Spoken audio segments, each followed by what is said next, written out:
it is acceptable for refugees, for our brothers and sisters across the world to live in this way. They have been dehumanized, and with this act, Europe has removed their responsibility from taking care of them entirely. The problem is now so big that it becomes a concept that it's always someone else's problem to solve. We are here today with Calais Action, the Syrian Solidarity Campaign, and Help for Refugee Children to demand that this stops and that we begin treating refugees with the same rights as our own.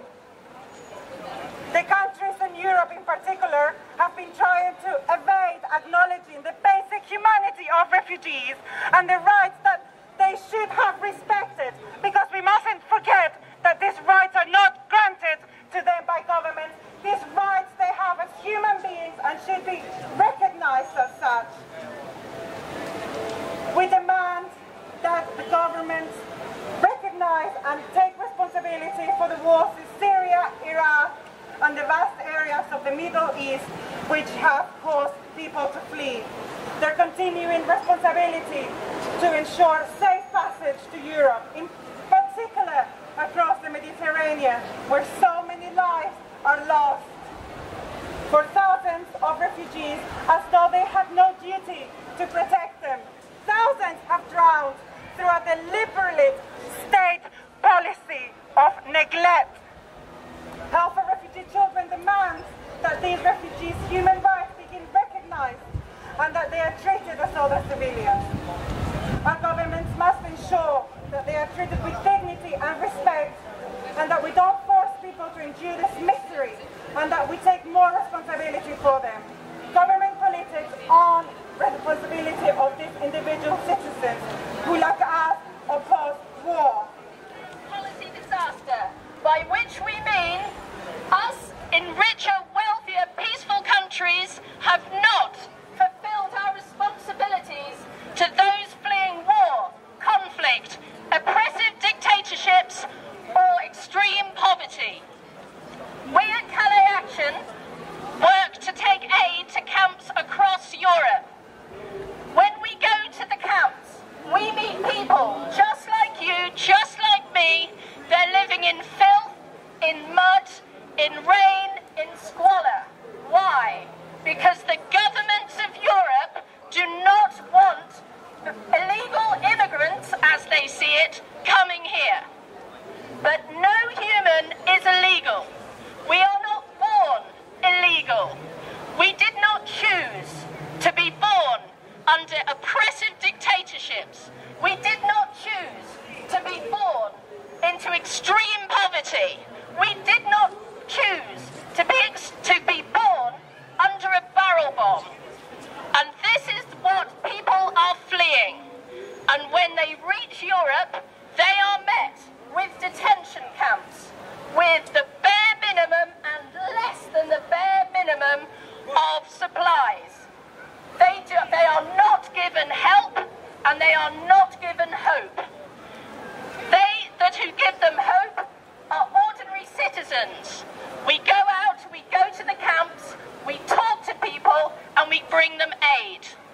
And yet, when we talk to the government for safe and legal routes to asylum, they are routinely blocked. In May 2016, the Dubs Amendment, which was to bring unaccompanied children from camps across Europe to the UK, was passed. It's now Section 67 of the Immigration Act, and yet no child has been brought to the UK under the Dubs Amendment. Under existing asylum policy, children with relatives in the nearest European country should be able to reach their family. And yet, there is so much bureaucracy, so much red tape, and court battles to be fought one by one for any child living in the mud and filth of Calais to join relatives in England.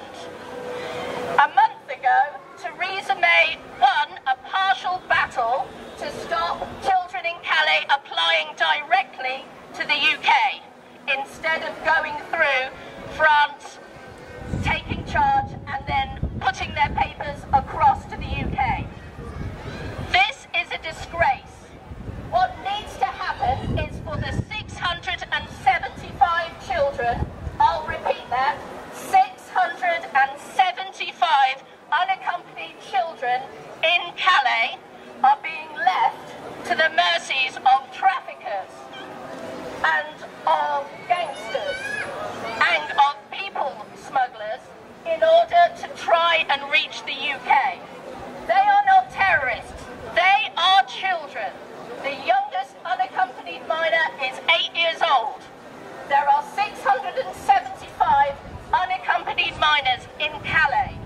This is not a problem that is too big to solve, and yet the UK government tells us that we cannot solve it because we don't want to open the floodgates.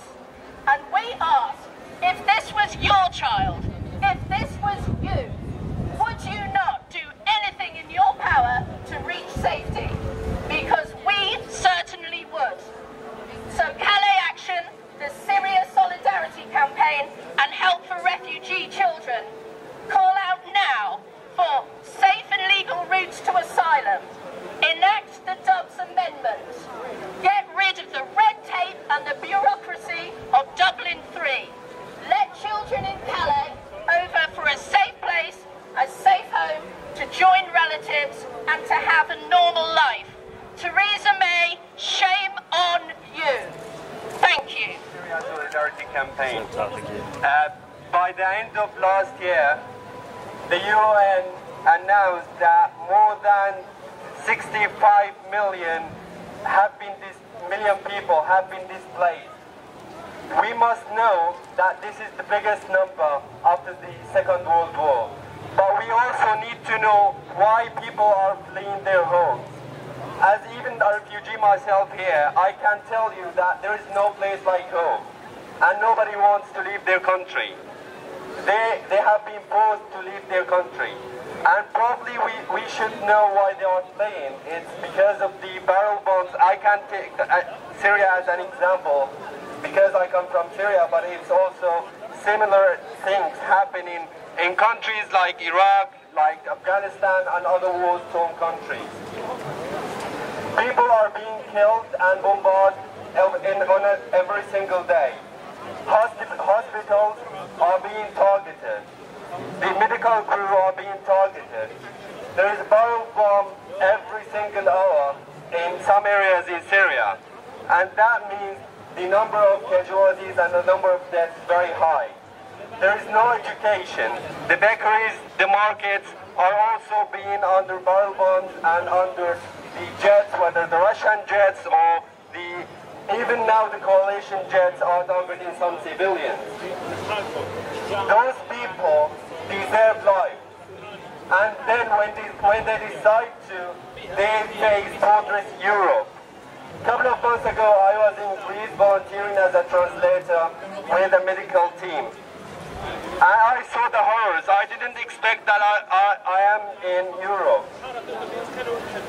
People are living under horrendous circumstances and conditions. There is no water. There is around like 20 toilets for more than 1,000 people. This is not a life for a human being. This is where Europe, that is boasting all the time about human rights and about democracy, where is it now? We need to push for policy change.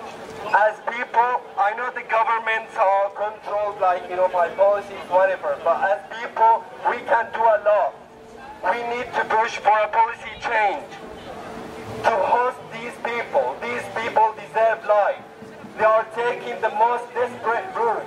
You can't imagine people taking the route through the Mediterranean Sea, risking their lives and risking their children's lives just for the sake of coming here to get benefits. It's not about that. It's about that they are just seeking for refuge. They are seeking for a safe haven. And that's what we need to do. That's what we need to offer them. We need to push for a policy change to end the war. We are still dealing with the symptoms of the wars. I know that you can't like host refugees like millions and millions, but at the same time, we need to push for adapting a policy that ends the wars around the world. And only then we can make people go back home. But until then, we have a responsibility. The UN has a responsibility. The Security Council has a responsibility. We people have a responsibility to be supportive with other brothers and sisters from the world. And that's what we are here for. We are to send the message, a strong message to the government, to the British government, that the number of refugees that they're taking is pathetic. Countries that are struggling like Lebanon and other countries like Jordan, they're already struggling with their economy. A country like Lebanon hosted more than 1.5 million Syrian refugees. That is exactly the same number of Europe, which is 100 times bigger than Lebanon. It is the same number. That is really pathetic. We need to say that out loud, that refugees are welcome here. Thank you. That helped call this demonstration today, RS21. And I'm just here really to say a couple of things about Calais and about the Yarl's Wood demonstration against detention centres that's happening on the 10th of September. So, about a year ago I started going out to Calais with a couple of groups and volunteers, many of whom are here today. And we started giving food and aid and support to people in Calais, in the jungle particularly, because we saw that on the media that the camp in Calais was getting so full and was full of people who were starving and struggling to find clothes and stuff like that. So we started taking stuff out.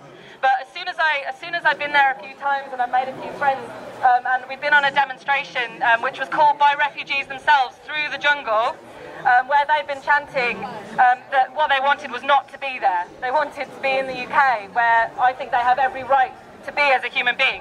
And what we realised was giving food and giving clothes and giving aid, that would never be enough. Because more people would come, they'd need more food, and you just need to keep doing it until forever, basically. Because refugees are produced by the system that we live in. They're produced by the violence that happens, by the violence of our own government, by the violence of imperialism and the violence of all across the world, which harms normal human beings. And it's our responsibility as human beings to try and put an end to the systems that create the refugees in the first place, rather than just sending aid.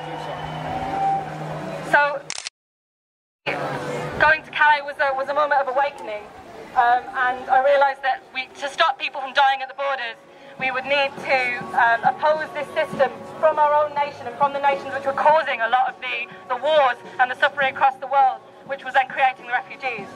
So as part of that, I got involved in lots of struggles that are all linked together by the same violence and the same harmful system. And one of those struggles is the struggle against detention. So when refugees reach the UK, and when migrants reach the UK, if the UK government doesn't know what to do with them, they'll often put them into detention centres, which are places where refugees can be held and migrants can be held indefinitely without any kind of, without freedom. It's essentially a prison for people who've never committed a crime. So there are lots of people struggling against these centres, these detention centres, including the people inside them.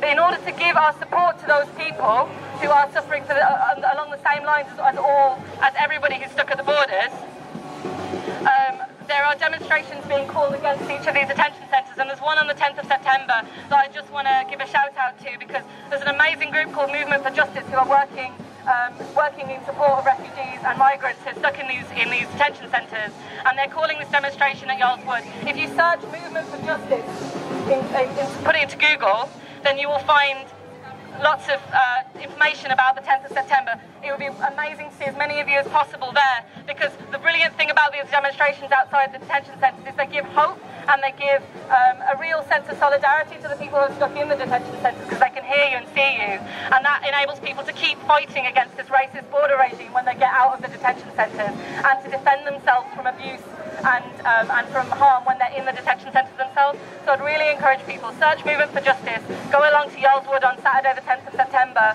and please stay involved, because, you know, we're all one human race. We all need each other.